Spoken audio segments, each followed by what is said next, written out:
We have 11 amazing restaurants featuring a wide variety for every price range and appetite.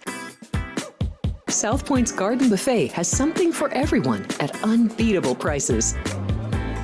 Or, if hunger strikes in the middle of the night, join us at Coronado Cafe. The American menu offers breakfast, lunch, or dinner 24 hours a day, plus a Chinese kitchen for authentic Chinese dishes from 11 a.m. to 11 p.m. From steak and eggs to wonton soup, it's fast and friendly service 24/7. When you need a quick pick-me-up, you can find it at our state-of-the-art Starbucks just inside the main South Point entrance. Order ahead with the Starbucks app for easy mobile order pickups. Or enjoy your favorites in the relaxing dining area anytime, day or night.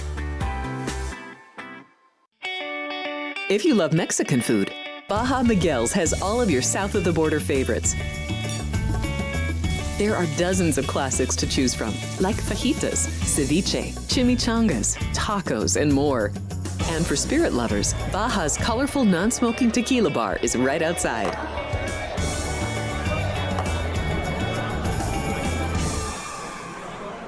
Or maybe you're in the mood for seafood.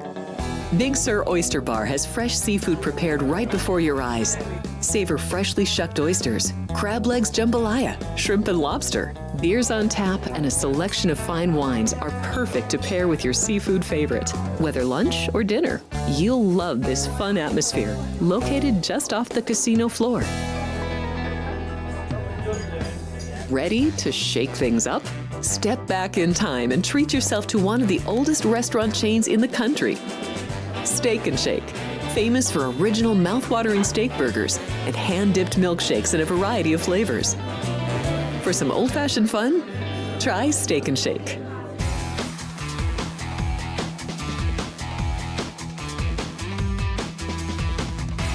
Good morning, welcome in. It is Sports by the Book, live from the South Point right here on Las Vegas Boulevard. I'm Jeff Parles. Alex White is here. Kenny White is here. Three-way action on the desk here today. We'll hold the Vinny clip for maybe later in the show. Good day for you yesterday, Alex. It was a good day. 6-2 on the board. A couple of the overs did not get there, so maybe I should tread lightly with the overs moving forward, especially because this time of the year. But 2-0 in hockey. We talked about those overs being good since the Four Nations break, and it worked out for me yesterday. Overs just continue to be good in the NHL, and Kenny made the point yesterday of kind of like out of the All-Star break for baseball that we don't see these breaks very often in hockey, but so far it has been over City in the first 3 days back after the Four Nations, Kenny. Yeah, no, there's been a lot of scoring, so small sample size, but sure. We'll I'd love the Four Nations. I hope they continue to do that because that was exciting hockey instead of having an All-Star game that nobody cares about. Anything's better than the All-Star game. Baseball's the only one that someone should stay around, even though they still got to fix that a little bit. But hey, it is what it is. All right, let's go to seeing what we saw yesterday. And we start with two upsets in college hoops, and we start with one in Georgia. I wish I was firmer on the Bulldogs yesterday. Did take a piece plus the points, but I didn't need the points. Georgia does hold on, as this was a 3-point shooting fest in the first half for the Bulldogs, and that ended up being enough. In a 5-point win, they cover all numbers, and a huge win for the Dogs, who are right on that bubble. Gators, still probably good for that fourth number one seed, but if Houston wins that Big 12 regular and post, might be hard for Florida to hold on at this point, Alex. It's funny because I read something recently about a lot of people talk about be careful for the bubble teams because if they were good enough, they wouldn't be a bubble team, right? Yep. And we've really been capitalizing on these desperate teams and, trying to make the tournament or trying to make the big dance. So, yeah, it was that. I think that one was a lot more surprising than the other upset because we did talk about Iowa State and that being a little bit of a sleepy spot for them, kind of a sandwich game for them. But yeah, great performance by Georgia, 51-35, going into the second half and could hold on for that victory over a really good Florida team. I always forget it. There's so much to look at, but Mike White, the head coach of Georgia, was fired by Florida. Yeah. So he's a guy that, we talked about Ed Cooley wanted to be Providence, and the players know it. I didn't look back. I don't know what the history has been. If if Mike White has won a game yet, but every time he plays them, the players know he wants to beat them badly, and obviously the players do too as a rivalry. So I'm not sure where we're going, but I did want to bring up for college basketball, knowing the proximity of where the teams are. So we talked about Richmond and VCU yesterday. They're 6.5 miles apart. And I talked about that yesterday, that there was no way I could take the points in that game. My number was a lot higher on VCU because I didn't give any home court. And if I would have given home court, I should have just bet VCU. They won easily. But I was really shocked today to go in and look at the attendance for the game. And the attendance was 6,400. Richmond on average averages 5,400. So there was only 1,000 more fans than they normally get, which is kind of surprising because VCU has 7,000 fans. So I don't know what those numbers look like. And a lot of times those numbers are skewed because of, I don't know, season ticket holders. But I'm wondering if the Richmond fans sold their tickets to make a profit to the VCU fans. And this was all VCU fans in the stands in this game. 18-point margin with that one for VCU. Got that lead in the first half, won that game, and covered all numbers.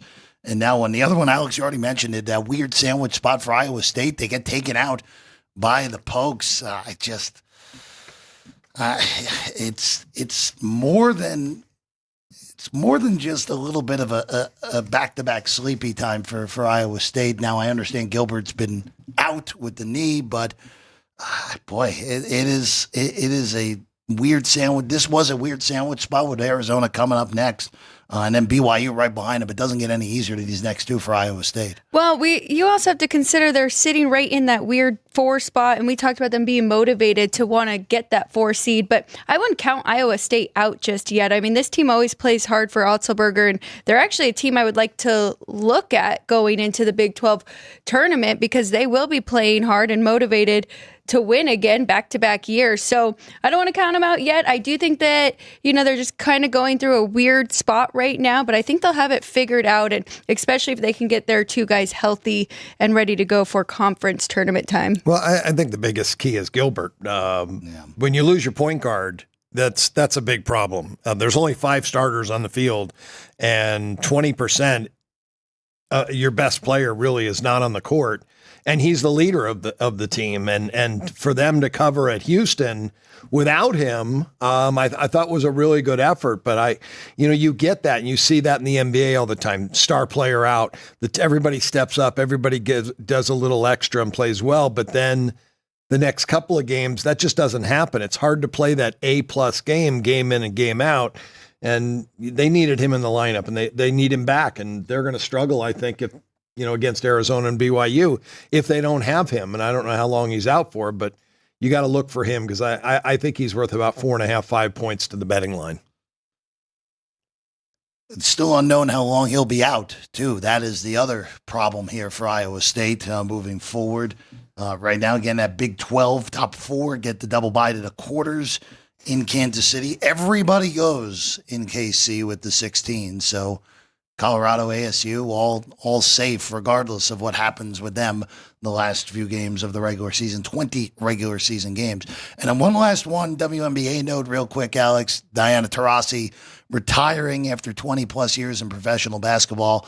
One of the best to ever do it in women's hoops, Alex. And has some of the best wins of any woman in college or in women's basketball, right? Between college and then professionally and then even in the Olympics. So kind of surprising on a random Tuesday in February, but I did see that coming. We did see last year a little bit of a struggle for that team. It took them a lot of effort there, but I like what she said. She said she was content and full with her career, and I can definitely understand why. She had a long career, and she was a great player. So, and you're right, between college and the WNBA, she was pure class, and she was one of the greatest of all time to play in college basketball, or to play in professional basketball and college basketball. So, yeah, she'll be sorely missed, that's for sure. But she has been kind of on the decline the last couple of years. At one point in her career, I think she was about 6 to 7 points value to the betting line, and the last couple of years she was worth maybe 1 point to the betting line. That she was an average WNBA player. So I think she's leaving at the right time. 6 gold medals. That's right. 6 gold medals. That's going to be hard to bust up for anyone down the line, Alex. And everybody always says that she's one of the best teammates. So they all have very great things to say about playing alongside with her. One more note, though. We got to talk about the hardwood professional, because we do have to talk about the Luka game and him getting there with the triple-double, but Lakers did not cover, failed to cover by one. Dallas and Kyrie Irving were definitely giving their all in that one. Luka's PRA goes barely under, even with that rip-roaring start. The rebounds were the big one. If you just hammered the rebounds over, that got there with ease. But the triple-double, best price I saw was about plus 370 was the best price that I saw. Friends over to Superbook had that, at least for a little bit, yesterday. All right, I want to jump in on that one, on betting that, because I was rooting hard for that, because sometimes I don't explain to people. And when I say I love Luka over, and we talked about it yesterday, Jeff, and I mentioned to you that I bet 1% of my bankroll. And to break that down, if I had $1,000 right now and that was my bankroll, I would bet $10 on that. And I also talk about using different bankrolls for different sports. I don't have a bankroll for the NBA because I don't bet it. So I could not see myself betting the same amount of money on a Luka prop that I do on a women's college basketball game or a college baseball game. So I actually bet about 0.2%. I bet the points to go over. I bet the rebounds to go over. I bet the assists to go over. I bet the PRA to go over. And I did bet him to get a triple double. So I made 5 bets. And those equaled about 1% of my bankroll. So if I had $1,000, I bet $10 on that game. But when I was home last night, I was thinking, man, anybody that was listening to that, must have thought this was such a big play and you were going to bet 5 to 10%. I just wouldn't. I hope the people didn't do that. And you have to manage your bankroll right. And if you're going to split it up in so many bets, you just got to be careful. Mm-hmm. Absolutely. By the way, Troy baseball, all over it. Troy, all over it. Troy, the parlay. Troy basketball to the Troy baseball. That's right. Yeah, they're both and good. I didn't get as big a price as I thought. I got plus $1.30. I also bet the game over because Troy's offense is so good. I didn't get there on the over. I went over 14. It landed 6.5, I think. Yeah, 6.5. Yep. So I lose the total, but I did win the side. So a small profit on that. But Troy plays again today. They're hosting UAB, but they're probably going to be a pretty good size favorite. I made them 320 over UAB. I might lay a run line though on that one, but one small problem: wind's blowing in from right field, and they have all left-handed hitters in the lineup. But it's not a stiff wind. So anyway, that's my information on college baseball today. Let's go to college hoops, and we'll begin with the game that was in the thumbnail, and it is a big one in the Big Ten, where the Maryland Terrapins, who are undefeated in College Park this year, get a big crack at the team that's currently tied for first place in the league in Michigan State.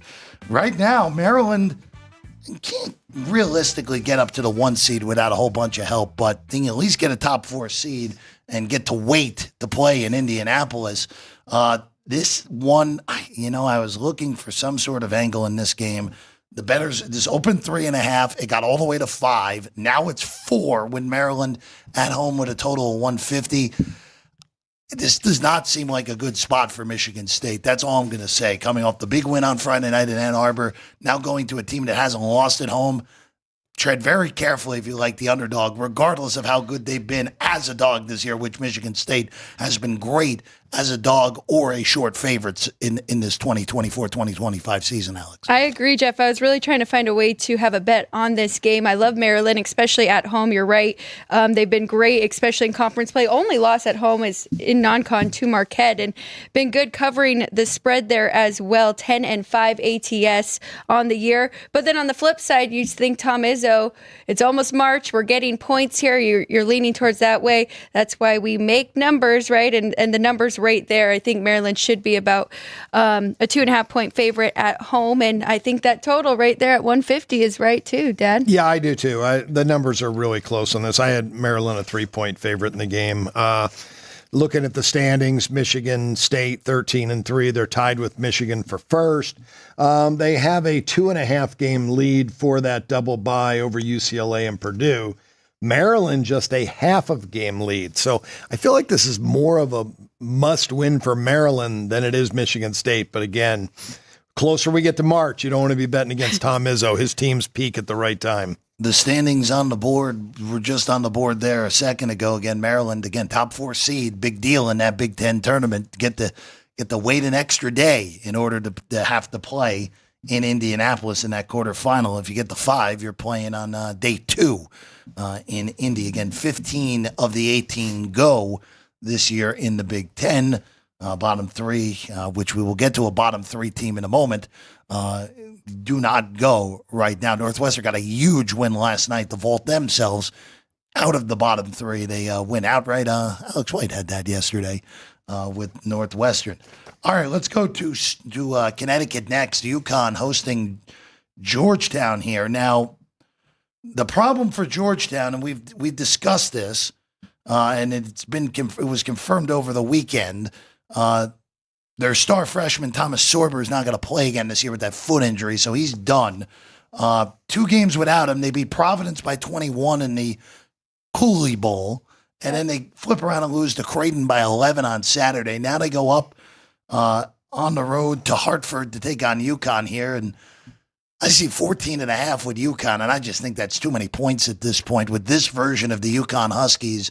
Even without Sorber, this is still a very reasonable Georgetown team that can play a high level of defense. And UConn has had problems at times with their offense this year, even though their offensive numbers look pretty good.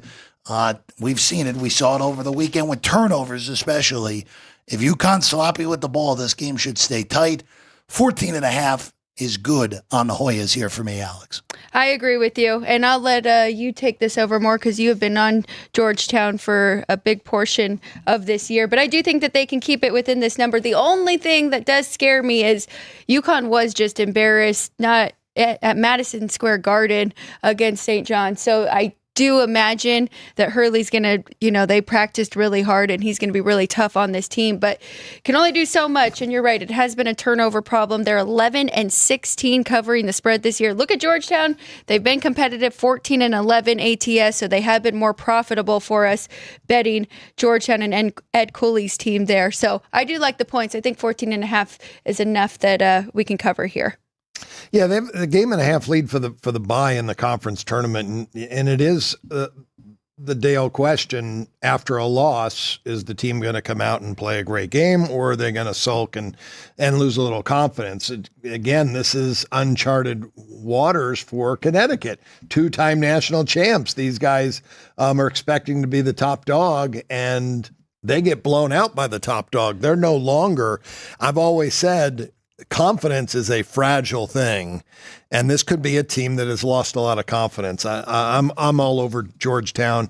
I love Ed Cooley. I know he's a great coach, and Georgetown's going to be, and we're going to be talking about them in the top 25 next year because he knows how to recruit, he knows how to pick players to fit his system, and he gets guys to buy into his system, and that's what they're doing at Georgetown. So yeah, I'll take the Hoyas plus the points as well. The Big East right now, St. John's, Marquette, this UConn team still likely to go to the NCAA tournament. Creighton, who's really, McDermott has done a tremendous job with that team, especially losing Isaacs early in the season. Kalkbrenner's dealt with injuries. Right now it looks like a 4-bid league in the Big East. Georgetown probably get a date with Seton Hall in round 1 of the Big East tournament in that 7-10 matchup. All right, let's go to Philadelphia next. The A-10, Duquesne on the road in Philly to take on LaSalle in this one. Duke's 2-point road favorites, Alex, with a total of 140 in this one. I love this one. I love Duke here laying the points. Couple reasons. So right now in the Atlantic 10, 5 through 9 get a bye. And Duquesne's right there. They're tied at 9th with Rhode Island. So they're going to be playing hard. They want to skip that first day, or otherwise they may be facing LaSalle in that first round. LaSalle, I don't have a problem fading them either. I did it last week with Richmond, got there with the outright win. And LaSalle is the worst offensive team in the A-10, and it's not even close. Their field goal percentage is very bad, and I think they're going to struggle here in this one against a highly motivated Duquesne team to try and keep that 9th spot. Yeah, I like the motivation that Duquesne has in the tournament. Their defense is solid. And, they've had a bad year, but they are a better team than LaSalle is. I've got them 10 points better. This is Pittsburgh against Philadelphia in this spot, so the fans from Duquesne aren't going to travel. But I don't think LaSalle is that strong of home court with the record that they have as well this year. So I took a couple points off that home court to make Duquesne a slight favorite of 6. And again, as I mentioned yesterday with Troy, these are my favorite type of bets that when I have a team in the 6-7 point favorite range and all we do basically have to win the game, those bets cash the most. So I do like Duquesne a lot. Troy was a little bit of a sweat there, but the fouling at the end and the made free throws definitely hurt us. So we do have to be careful. Duquesne does struggle from the free throw line. Thank you. Free throw line. So they just need to have a nice lead so we don't have to worry about that. LaSalle's not played since that loss to Richmond at home, so a week off. Also in that mix, Fran Dunphy, who, of course, has had a great history coaching in that city, announced that this will be his final ride as well. He's going to step away after, of course, great tenure at Penn, great tenure at Temple, and now at LaSalle. Not quite the same as it was at those first 2 stops in Philadelphia. All right, let's go to Middle America here, Missouri Valley.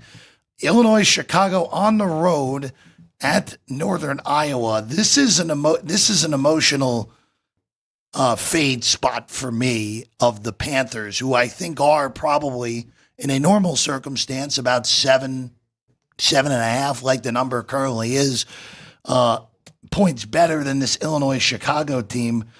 But there is revenge. Northern Iowa went on the road and hammered UIC earlier in the year back on December 4th. And I just wonder how much is taken out of the Panthers after what happened to them on Sunday afternoon. They lead most of the way. They foul a 3-point shooter as time expires. Game goes to overtime. They lose to Drake. I just wonder how much is left in the tank. Also, Bradley's on deck. So it's also a little weird sandwich spot with a look ahead potentially against the second best team in the league.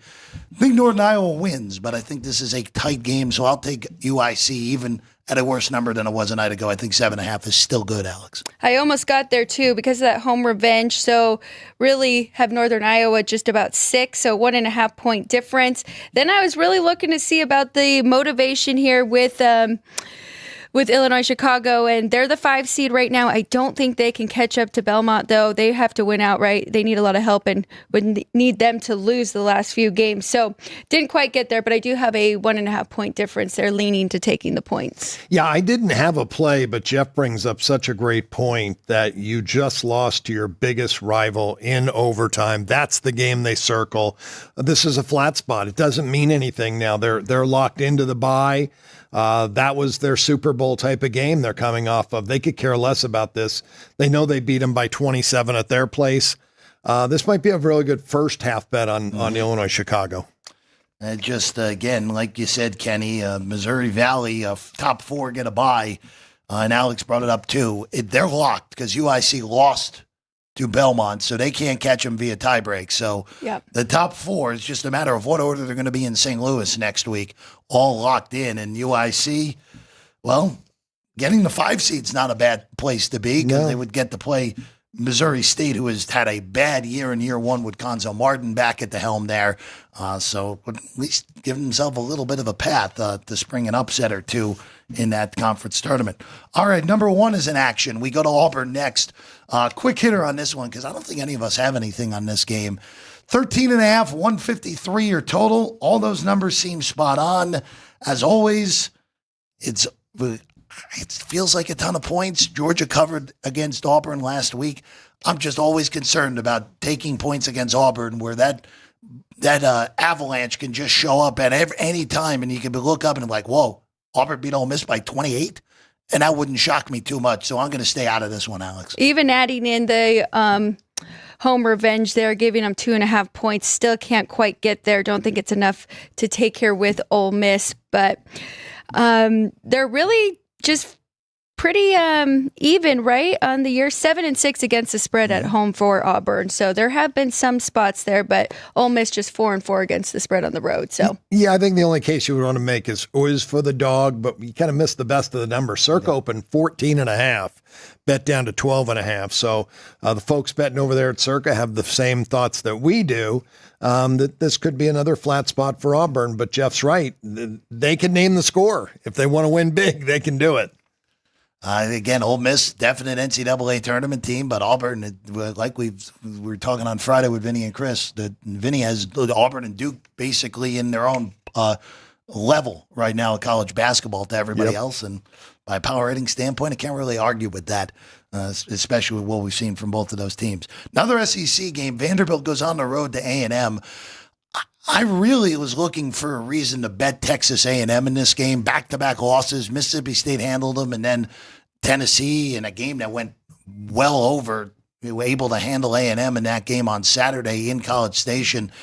I just think it's too many points. Vanderbilt has made a knack of staying in these games, even though they did not stay in their last road game against Kentucky. They got a really good home win against Ole Miss last time out, but I just can't quite get there on laying 7.5 in this game, Alex. Really wish it came like 6, 5.5, but obviously we're not going to get to that. Yeah, and like the other game, trying to make a case for the dog. Is it enough points that they're going to keep this close and cover? But looking at A&M, 12-2 this year at home, 8-4 against the spread, and they're the better defense at home. So not going to jump there with Vandy. First game of the year for these two. Vandy did win at home last year, 74-73. Nice close game there, but I think those numbers come just right in this one. Yeah, I agree. I think the numbers are spot on in this game. I have no value either way. Moving along to Clemson and Notre Dame. Alex, overnight totals, and this is a theme with a few of these games that we'll get to down the list. Overnight total was 137. Now it's down to 135. Clemson, big favorites in this one, 14.5 now against Notre Dame. That is up from the opener behind us of 14. Would have jumped on at the 137 going under that, especially that the pace is going to be slower. Both of them are playing at pretty identical paces, and Clemson's, their defense has been fantastic, really has what's kept them third right now in the ACC, and they've been playing really good. They're 3 games up on SMU, Wake, and UNC, so they're sitting pretty comfortably in that third seed spot. Notre Dame, they should be playing pretty desperate as of right now, but didn't want to jump in. Points was looking at the under, but missed the best of the number. Yeah, I agree with you. Really nothing for me here, and I do lean to the under in the game. Looking at Notre Dame and their slow pace, and Clemson's defense is outstanding, allowing just 64 points per game. So, but we missed the best of it, as Jeff said. And this was a dummy move. It was bet from 137 to 138, and then once the rest of the market opened 138, that group that dummied it up came in and bet under. Now it's down to 135. Nice little middle for you. Going to Orlando next. This game has been a wild mover between Kansas State and Central Florida. I initially had Kansas State on the worst of the number on my list, and then I saw what happened this morning. I was like, all right, let's see how the market plays. This got as high as 6 at some shops. Now it's back to 4.5 mark and wide. Total's 156. Kansas State, as we've talked about, super talented, unbelievably inconsistent. Central Florida better at home, but have had their struggles. I don't know what to do with this now. I have gotten too confused by the way the market has played this game, so I'm just going to pass on this one now, Alex. I'm definitely passing, especially because Coleman Hawkins did not play in the last game, and they lost to Arizona State, and now they've lost 3 in a row. Definitely one of their best players coming over from Illinois. I was all in when they were winning 5 in a row, and now they've kind of fallen off here, but think the number's right. Central Florida right now, 14th of 16, so they're definitely going to be playing desperate, trying to get every win that they can. Yeah, the key is Hawkins again. Basketball is so important when only five players play on the court, and Hawkins is one of their best. So he's worth about 3.5 points to the line. And he's doubtful. I don't think he's playing tonight. I think that they have the right favorite. Central Florida should be favored here, and I think the number's good. Obviously, the money that came in on Central Florida was somebody thinking that it wasn't built into the line yet, and jumped on South Florida or Central Florida. Yeah, I'm going to stay away. Let's see how again, even with Coleman Hawkins, they've been so inconsistent in this case. Yeah, they have. Yeah. It's been one of the bigger disappointments with a giant NIL budget that just has not worked out here this season. All right, let's go to the American next. Rice on the road in Memphis. Of course, the Tigers. It's kind of been weird. The Tigers, who I think are a very talented bunch that are more than capable of pulling an upset or two in the NCAA tournament. They're also capable of losing to a team they're not supposed to in the NCAA tournament. They kind of slid under the radar because of the weakness of this AAC. Yeah. After that obviously great Maui tournament where Memphis made the final and lost to Auburn. 12.5 in this one, Alex, but you are looking at the total in this game. I am looking at the over in this game. I did make it higher. Try and talk me out of this one because none of my overs got there yesterday. But Memphis plays really fast, 41st in the country. So we know the pace is going to be there, especially because we've already seen these two play. Rice did lose at home, but it was a very close game, 86-83. So I think the Owls are going to try and run here with Memphis just like they did that first game. So I do like the over. Still sitting at 149. Not much movement here from the opener. Yeah, I have a much higher total too, and it's all Memphis that they want to play fast.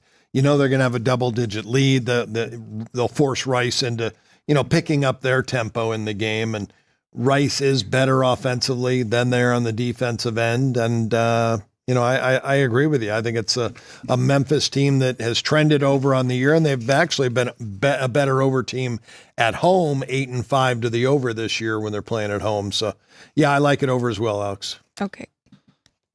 Going to Did it make it bore? Yes, it did. Yeah, I'm staying out. I'm staying off, but it would be only following you guys. We've actually been reasonable on our all three of us plays so far. So we have it on Georgetown already today. So maybe we'll have another one later down the line. Going to the Dakotas next. The fastest team in America, the South Dakota Coyotes, on the road at North Dakota State. Actually, now number 2, Alabama has hopped them now. Kenny, Bison are 9-point favorites at home in this game with a total of 171 here for this one. Yeah, it's a revenge factor game. South Dakota lost the first meeting 103-77. Obviously, that's a high up-tempo game, and we saw South Dakota run, and they're going to run in this one. And North Dakota State likes to play slow, but I guess they'll run with them. It's two bad defenses, two really good offenses. I didn't make my total high enough to bet over. I made it 174, but this is a rivalry game. This is a South Dakota team who has a winning record in conference, and they're a good basketball team. And I think they're pretty similar in talent. North Dakota State a little bit better, but that revenge factor, I got to take the points. I can't blame you either, especially looking at their offensive and defensive rankings here, because both of them do really struggle on the defensive side. So if South Dakota's hitting their shots, I think they can definitely hang around in this one. We know it's going to be tempo. We know it's going to be big tempo. That's why we got a 171 in this game. All right, let's go to Newark next. Seton Hall welcomes Villanova. It's what a disappointing year for the Cats, even though they have a few big wins on their ledger. They're going to have to win the Big East tournament in order to make the NCAA tournament here. Seton Hall obviously has had a mess of a year, arguably the worst power conference plus Big East other than the Miami Hurricanes, who I think have clinched that distinction pretty handily at this point. Alex, 130.5 on the total Nova, 9-point favorites on the road here. Lean to the under with these two, kind of like that Notre Dame game. Both of them relatively the same pace. Villanova did win at home the first matchup, 79-67, so not giving any revenge there to Seton Hall. We're already giving them a little bit of home court in there. I do agree with the move here. With Villanova, if you were going to play a side, move from 8 to 9. Now the bettors like the favorite. They are sitting there at the 6th seed. Seton Hall, not much to play for. They are 10th right now in the Big East. So lean to the under, just a little bit worried about how many points Villanova can put up. Yeah, I like the under as well. The pace is going to be very, very slow. We should get, little south of 60 possessions in this game. The key factor is Villanova's offense. They're so efficient, but the Seton Hall defense can shut them down, and I think that's a big part of this game. They're going to, at home, keep this game close. They're going to have to play great defense. So, yeah, I like it under. Under the look for both Kenny and Alex White here on this one at 130.5 on Nova and Seton Hall. All right, let's go to IU next. Indiana got the big win over the weekend, upset fashion over Purdue. They welcome Penn State, who right now needs to keep winning games in order to potentially even make the Big Ten tournament. We did see 6.5 last night and earlier this morning. Now we're down to 6 across the board on this game, Alex. Total 149 on this one. Did jump in at 6.5 with Penn State. One of the big factors is they are playing better basketball. They've won 2 in a row, 89-72 win over Nebraska, and then a nice 69-60 win over Minnesota. This is going to be a tougher task for them. I just think there's got to be a letdown factor here with Indiana. We saw it after their Michigan State big win. Then they lost against UCLA. Now their biggest game of the year against Purdue with a huge second half for them to get that win. I think they just put everything into that game. So I had to take the points here with Penn State. Yeah, rivalry game like that against your biggest rival, coming off that win was monster for the Hoosiers. And you're right, Penn State has the entire season to play for in this game, plus the revenge factor of losing in Philadelphia.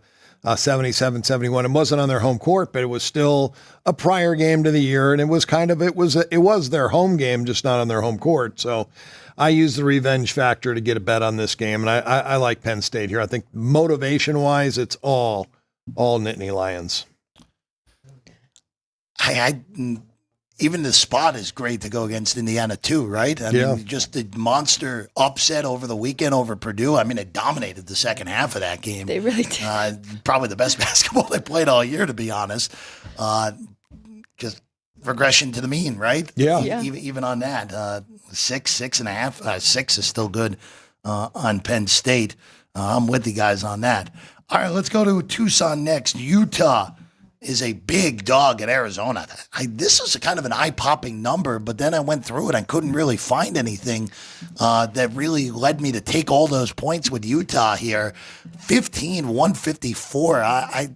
Even with 15, Alex, I just can't get there on the Utes. Wish I was getting 17, 18 in order to do that. Especially because Utah, at first glance, it appears they're playing better basketball, right? 3-3 in their last 6 games. But if you really dive in and look at who they were playing, and Colorado, Kansas, when they were going through that little bit of a struggle, and then Kansas State.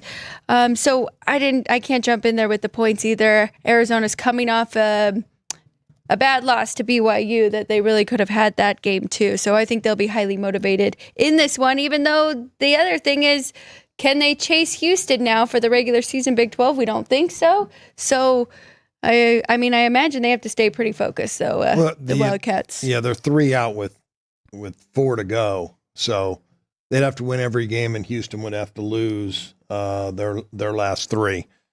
So I don't think that's in play. I really think Utah may be more playing for a bye, has a little bit more motivation in this game, but it's another one that Arizona can name the score. If they want to win, if they want to come to play tonight, they play. If it's a flat spot for them, they don't show up. Utah could stay within the number. So it's kind of a coin flip game. Do we have Iowa State up next? Yes, we do, right? Yes, we do, yep. So that is the only other thing. It could just be a little bit of a look ahead for Arizona. Arizona, of course, last time out, that controversial foul call against them that gave BYU 2 free throws that they made, and the Cougars, of course, pulled that up. It's a big win for BYU that last time out. But both these teams were Pac-12, and they're bordering states. I just don't know if there's any type of rivalry there that. I always like to think about recruiting, and when you recruit against somebody else, you're more prepared for that team. You're more fired up to play against the team that you're recruiting against. So I just don't know where Tommy Lloyd has his team's head right now, losing 3 of the last 4 games. Again, confidence is a fragile thing. Do they lose a little confidence here? They could. Could. Again, Arizona, that remember, beginning of the year, underwater after losing to UCLA in December. And credit to Tommy Lloyd and company, at least for stabilizing this ship here to at least get a top 4 seed in the Big 12 tournament, might even finish second in the league when it's all said and done. All right, Oklahoma hosting Kentucky. All right, we get to do this again with Kentucky. Check your injury reports. We've been doing all year long. Check the status on Robinson and Butler. Kreese is still not going to be ready to go. It would be a surprise if Robinson's able to go here. Butler a little bit closer, but probably still not all the way there. But if he is able to go, you'll see a change. Alex, it's 3. With Kentucky laying it in OU with a total of 163, I am staying away from this one because this is a huge game for Oklahoma because they need to just rack up wins against higher-end teams in order to get on the right side of the bubble. Which they're starting to, right? We had one win against Mississippi State. Maybe they come into this one with some confidence, 2 at home for them. But credit to Mark Pope because what he has done with Kentucky and even with dealing with all of the injuries throughout, I mean, they still have big wins over Tennessee and even Vandy. Just really losing on the road to Texas and Alabama. Can't really say much about that. So I think this number's right, though. I do think Kentucky should be a 3-point favorite on the road. Well, I believe we're getting both guys back tonight. Robinson and Butler will both be in the lineup tonight for the Wildcats. So that's big for them. They're the better basketball team. And will they be motivated? I think they will. At 7-7, it's an average conference record. So I think Kentucky has some work to do. And I think they come to play when they got their starters back. So getting Kirk Carissa back would be huge for this basketball team. Getting him back in the lineup. I'm not sure if he's going to come back or when he's going to come back, but Kentucky will be a really good team when they've got everybody in the lineup. So Butler and Robinson on the official report are probable. We don't know how long their availability will be today, but at least they look to be available as of the injury report that came out late last night with Kentucky and Oklahoma. Again, Cats still plotting along, even without those guys, still managed to win a few games. Throughout this Mark Pope's a good coach. He's been awesome. Really good coach. So 7, it's kind of also crazy. Kentucky's 7-7 in the league, and they're clearly a bona fide top 15, 20 team. Just shows the strength of the SEC this year.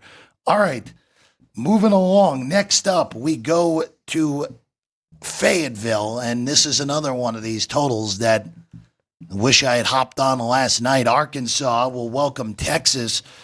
So last night, I saw 148 on this game. I thought that was quite good. So now it's starting to come back up the ladder a little bit. Maybe we see 148 again. But that would be the number that I would start to go under with, Alex. I thought this game should have came about 144, the 146, now 147. But I have think the pace is not going to be fully there on this game. So under 148 would be the play if we get back to it. I'm with you. That's exactly where I have the total, about 144 here in this matchup between these two. I have Arkansas bigger of a favorite at home, but Texas does have revenge. They lost 78-70 in the first matchup at home. And then Texas is coming off of a uncharacteristic loss to South Carolina, giving them their first conference win. So I'm going to stay off of this one, but it would be a lean to the under. It's hard to get a read on the Arkansas Razorbacks with Calipari as head coach. So my numbers are right there. I'm in at 5.5, and I do lean a little bit to the under, but it does scare me because both these teams will run. They will play a little up tempo, and they both are good offensive clubs. But my numbers are right there. I'm just going to pass. Going to the Big East next, Indianapolis. Butler will welcome St. John's. 6.5 right now with the Johnnies on the road. This one just got bet down across the board. It was 7.5 legitimately 6.5 minutes ago, and now down to the 6.5 now on this one, 150.5. I don't know what to do here. Everything seemed right at the bigger number, but I would not chase a worse number with Butler. That would be the only thing I would say here, Alex. At the bigger number, I could definitely make a case for Butler. And St. John's maybe having a little bit of a letdown after that big win over UConn. And they have been rolling, so we could have a little bit of a slip up, maybe not focused, maybe have a big head coming into this after going to Madison Square Garden and really beating UConn by quite a bit there. So nothing for me in this one. Lean to taking the points with Butler. Yeah, I lean to taking the points with Butler. Thad Matta is a really good coach, and this is a true flat spot for St. John's. You just beat Connecticut, the 2-time defending champs. You didn't just beat them, you just destroyed them. You beat them easily, and that's just, to me, this is a team that has a 2.5 game lead to win the conference. They're locked into NCAA tournament, and I beating Connecticut. That's it. Well, let's start the NCAA tournament. If you're St. John's, forget about regular season games anymore. You don't want to play that. You want to hang that first place rafter, that banner in the rafter, and start playing for an NCAA championships. I think they really flattened this game. First time sweeping them in the regular season in 25 years for St. John's. Yeah, they've been partying since. There's a lot of that going on right now. St. John's hasn't done this since X. Now. Patino has taken this program back to heights that we haven't seen since Carnesecca was there in New York. All right, let's go to ACC ball out west here. We got 2 games out west. We'll hit one of them. I know Moses. 40 Kid. We see you. We're asking about Cal SMU. Don't worry, we'll get to that a little bit later. Boston College and Stanford. All right, guys, I know you both like BC here at 11, which was readily available at the beginning of the show. That's now been bet down to 10.5. Still good on the Eagles here, guys, with this one on the road against Stanford? Alex, I'll let you go first. I didn't have any notes on the game. I do. It's mostly just because of trying to make it to the ACC tournament here, right? So Boston College is tied for 16th. They need this win really badly here. And then I imagine they would stay in Cali. It's the first of their 2 games here against Stanford. Looking deeper into this, though, I liked grabbing the points here. I think that's too many points for Boston College in this matchup against Stanford.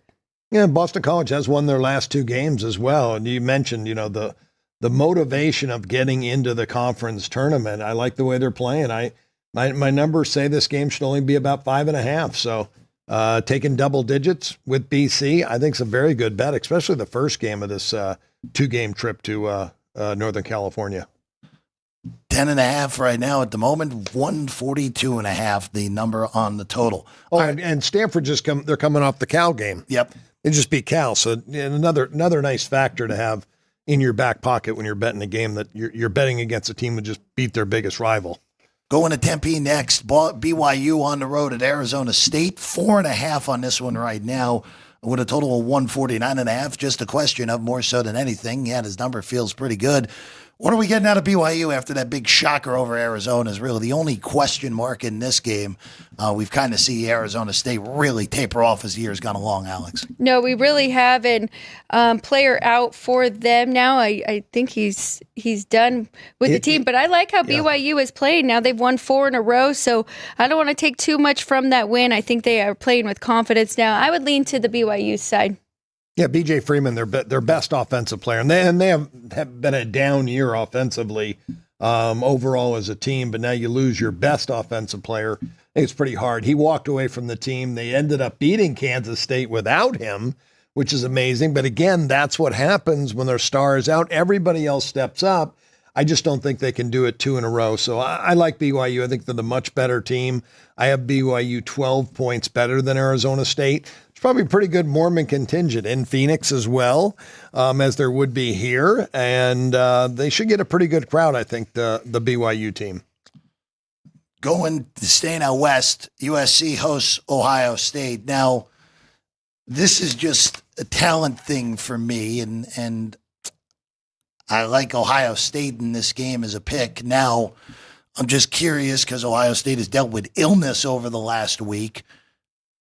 They look pretty sluggish against UCLA for the bulk of that game on Sunday. But again, I think the bubble desperation of Ohio State plays out here. Liked it a little more when I was getting the point, but I still like Ohio State as a pick here in this game, Alex. Nothing for me. I think that number is just right, about a pick between these two. And I think that total, I made it 150.5. So nothing for me. Yeah, my numbers are right there as well. Ohio State, both teams, I think, are kind of battling for seeding in this tournament, and I thought USC could be in a little danger. They are just a half a game lead over Northwestern, Iowa, and Minnesota, those three teams. So they're only USC is only a couple losses away from bye-bye, the season's over for you. So they have to definitely, I think, have some motivation to get a win here, but it's not going to be easy because I think Ohio State is the better basketball team. Well, not only that, with USC, tiebreaker problems as well. Northwestern beat them. Minnesota beat them. They did beat Iowa, though. So we get some very weird, funky things with the tiebreaks as we go through the end here in the Big Ten down the stretch. Again, only 15 of 18 will go to Indianapolis. Now, this line surprised me a little bit. Boise State, 4.5 at home against Utah State. I'm staying off of it. I'm a little bit surprised that Boise is this big of a favorite. Should they be favored at home? Yes, of course. But I thought 2.5. But I'm going to stay off of this because this is a little bit of a weird spot here for Utah State. I'm with you. I think Boise should be about a 2-point favorite at home, and I like this Utah State team. Really, their only problem in conference is New Mexico. UNLV did get one revenge win over them, but what Jared Kahuna has done with this team is very impressive, especially because they have been in and out of coaches a lot. But it's a tough team. I am a little bit hesitant with taking points with Mountain West teams on the road, though, because they do have a pretty strong home court. We found that out with a few games. Jared Calhoun's a really good basketball coach. He came from Youngstown State, and he's a young guy, so he knows how to teach. And he's shown stepping in at Utah State. He stepped up in talent, and he's been able to win in his first year. That's very impressive. They're tied right now with New Mexico. I think they're motivated. They're playing hard for this guy, and I think that they keep this game close. I'm taking the points with Utah State. I like them.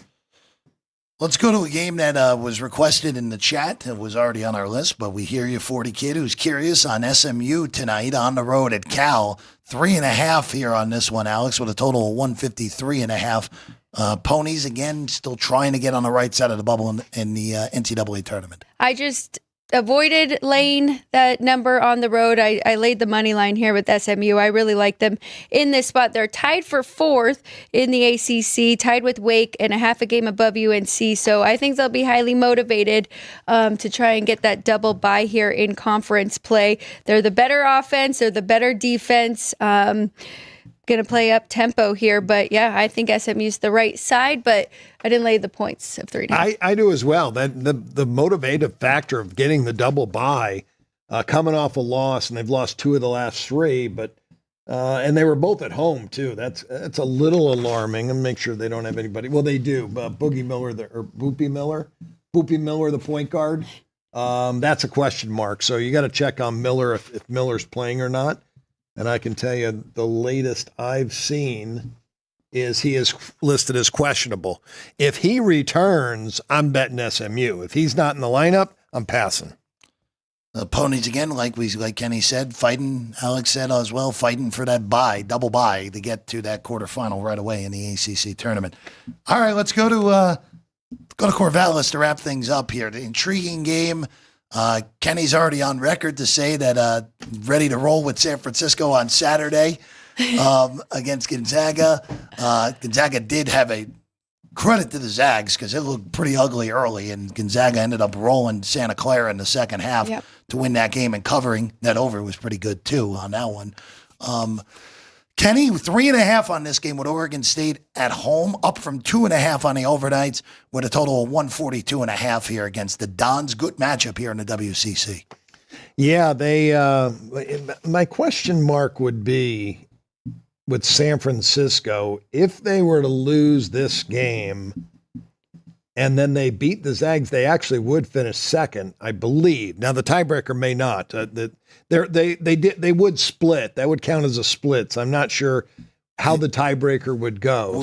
I think I know the tiebreaker in the WCC. If Gonzaga's tied for a bye to the semifinals, they get it. I think that's the tiebreaker. It's already written in there. I think that's the tiebreaker. Yeah. Well, they've never been in this. They've never had to go to that tiebreaker because they've always been the 1 seed every year. So they're, that's why I didn't know what would happen here. That's that you really need. We need to find that out. If San Francisco loses this game but wins on Saturday, and if it's the team who won the second matchup of the two, which could be a tiebreaker, San Francisco would be in. This game is completely meaningless. And Oregon State may be the right side because San Francisco will be looking ahead to the Zags. I think it's, again, you mentioned last night, a big effort. They played great, Gonzaga, but against San Francisco, I think it's going to be a different story. So I got the actual tiebreakers. It is, of course, not Gonzaga wins the tiebreaker under any circumstances. San Francisco would win a tiebreaker, actually, if they ended up tied. Assuming that San Francisco has to beat Gonzaga on Saturday for that to happen, because the record against the top-seeded team not involved in tie, and you go until the standings until it gets broken, San Francisco has a win over St. Mary's. Gonzaga does not. So it would go to San Francisco if that is the tiebreaker. That is tiebreaker number 2. Head-to-head, of course, is number 1 in the WCC. So I'm betting Oregon State tonight. There we go. Because this game tonight means absolutely nothing. Because they have to beat the Zags on Saturday no matter what. Right. No matter what. If they win tonight, if they lose on Saturday, this game meant nothing. If they lose this one and they win Saturday, hey, they're the number 2 seed. So this game means absolutely nothing to San Francisco. 0. The Dons, Kenny's on the bunch from Corvallis now at 3.5. We don't get to see Vinny today. Yeah, I'm not touching this one. No, there's so much more motivation Okay. for Oregon State in this game because they could still finish 4th in the conference, getting them a bye to the quarterfinals. Quarterfinals. So I think there's way more to play for Oregon State. San Francisco has 0 to play for in this game. It's Saturday that's circled on their calendar. Santa Clara and Oregon State in that fight for that 4 seed right now, if you're here in Vegas.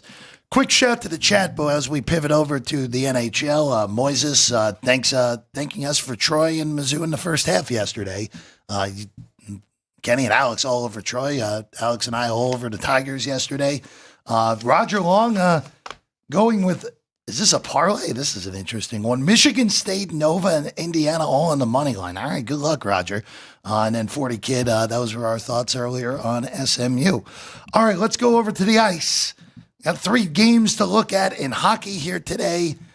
Alex, good day on the ice for you yesterday, and also a good stay off on the Blackhawks. That one would have hurt. With a 1-0 lead into the third period, and then the Blackhawks blackhawked yesterday. 3 games on the ice, and Alex, you got to look at all 3 of these on totals, and we start in Ottawa, Winnipeg, and Ottawa Sens Jets. Good game north of the border, 5.5 the total in this one in the capital of Canada. Jets, $1.40 favorites in this one. Really good game here between these two, especially when Winnipeg is playing. I think we might have to look at some of their future numbers and see if we can get any good prices still with this team. 18-9 on the road, 10-0 in their last 10 games. Of course, one of the best goalies with Hellebuck.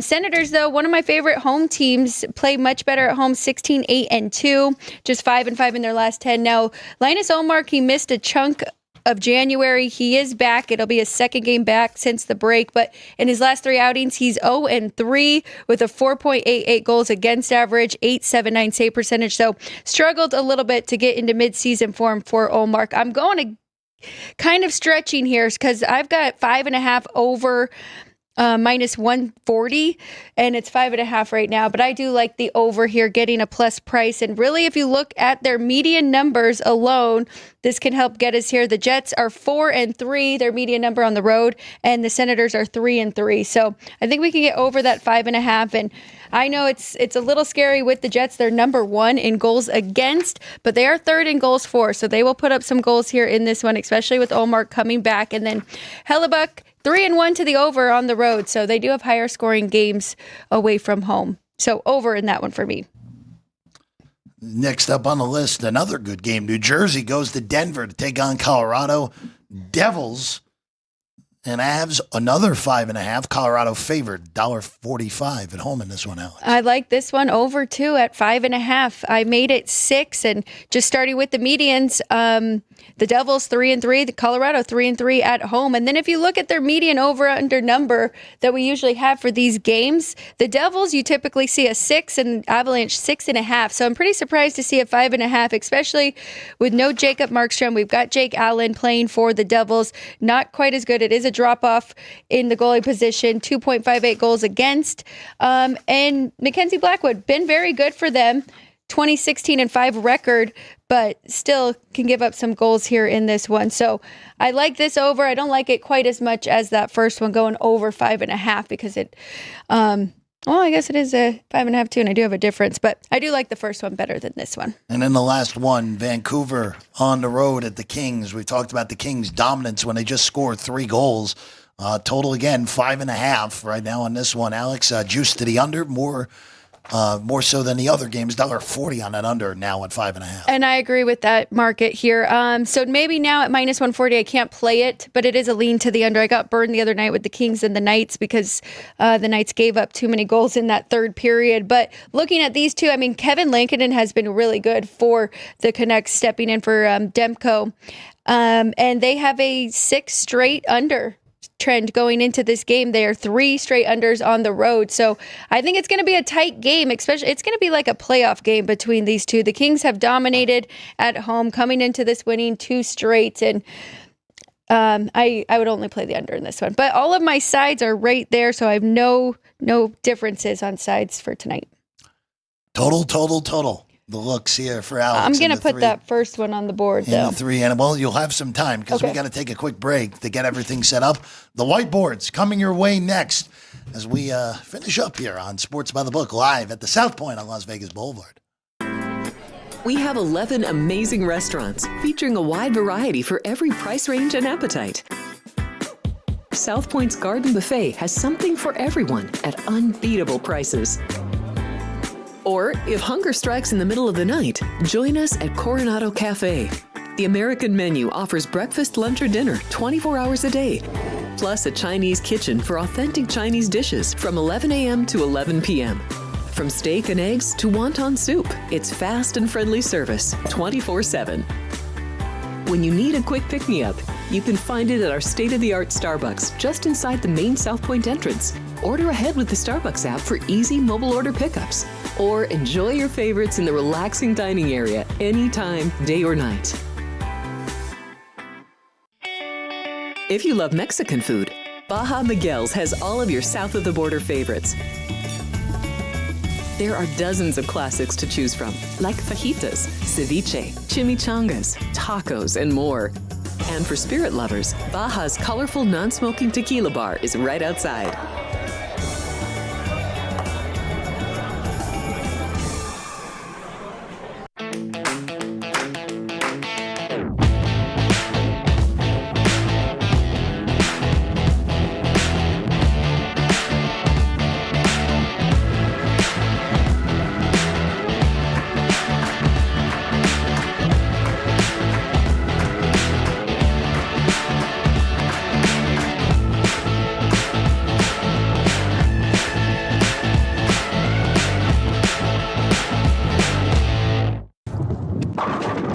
South Point Casino has plenty of attractions for the whole family. Catch a movie. Our 16-screen movie theater includes 2 XD Extreme screens for the ultimate in viewing, sound, and luxury. After the show, treat the family to a variety of treats at our old-fashioned ice cream parlor, Kate's Corner. We scoop up a variety of creamy concoctions, including smoothies, hand-dipped cones, milkshakes, malts, sodas, and sundaes. At Kate's, there's something for everyone. And if you've still got time to spare, our bowling center might be right up your alley. Voted Best of Las Vegas, it's a great place for friends and family fun. 64 lanes, a pro shop, snack bar, and arcade. And while the kids are bowling, you can play slots and sip on a drink in the Alley Cat Lounge while overlooking the lanes. For our more serious and professional bowlers, the South Point is also home to a separate tournament bowling plaza. Get ready to laugh with Punchlines with Frank Nicotero. Join Frank and his team of featured guests for your daily dose of comedy. Reno, the Pittsburgh of the West. Poison. Yeah. Poison. Sports. F for Falcons, Alex. We were talking Derek Carr for MVP after 2 games. Who's we? Okay, me. You. I was. And the funniest social media posts. People want to show off their food. Boom. Wiener on a guy's shoulder. This is our cult. We bleed blue. It's your one-stop spot for great laughs and a good time. Find us on YouTube at Punchlines FN. And join the chat live weekdays at noon Pacific for the ultimate blend of jokes, sports, and viral fun.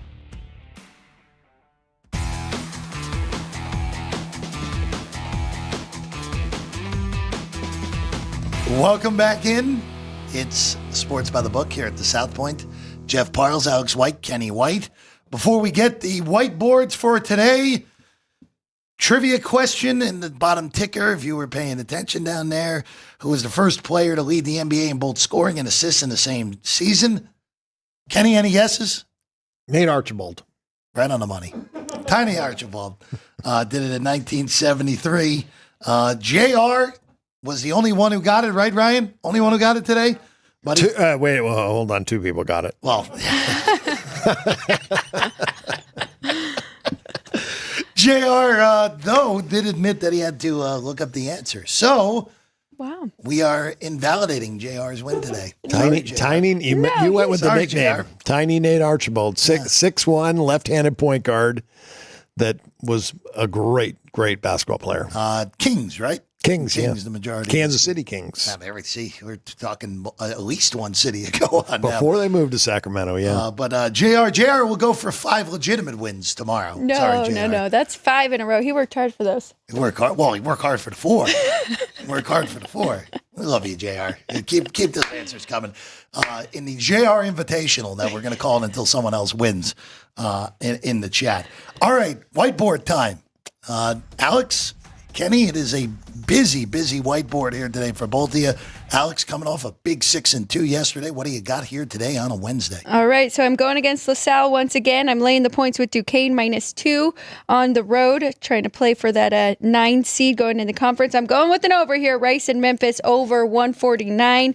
Need Memphis to have the pace in that one. Penn State taking the points, 6.5. It is 6 here, but shop around. There are some 6.5s out there. And then I'm going with Boston College +11, or I believe it is 10.5 now as well. So try and find those 11s. One hockey for me. I am going with the Jets and the Sens over 5.5 at even money. Nice job, Alex. 5 college basketball games for me today. Duquesne, minus a small price, -2. The Hoyas getting the 14.5. A lot of money coming in on Connecticut. I still think they could have a little bit of a loss in confidence right now the way they're playing. So I'll take the Hoyas. South Dakota, rivalry game against North Dakota State +9. Penn State +6. I think there's a letdown from Indiana. It's a flat spot. And then Oregon State -3. That is more just a play that I think this game is meaningless tonight for San Francisco. Only 2 that would make the official playboard for me if my last name was the same as both of yours. Georgetown 14.5, and then UIC at +7.5. Yeah, it's good. That's good, even down to 7 on UIC here tonight. All right, we're back tomorrow, 10 a.m. live here. We got college hoops. We got a big NHL card, as always, on Thursdays. Also, make sure you subscribe to all the channels: South Point Studios, Sports by the Book, Punchlines FN, who has their idle day here in the middle of the week. I'll be back with Frank tomorrow at noon. Looking forward to that at Punchlines FN. Alex, Kenny, get some more winners. Good day yesterday. Keep it rolling here. Jerry, Ann, Sean, Drew Dog, Ryan, thank you all as always. We will see you again tomorrow right here on the channel. Live as always, right here at South Point Studio. This has been Sports by the Book.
flavorful non-smoking tequila bar is right outside.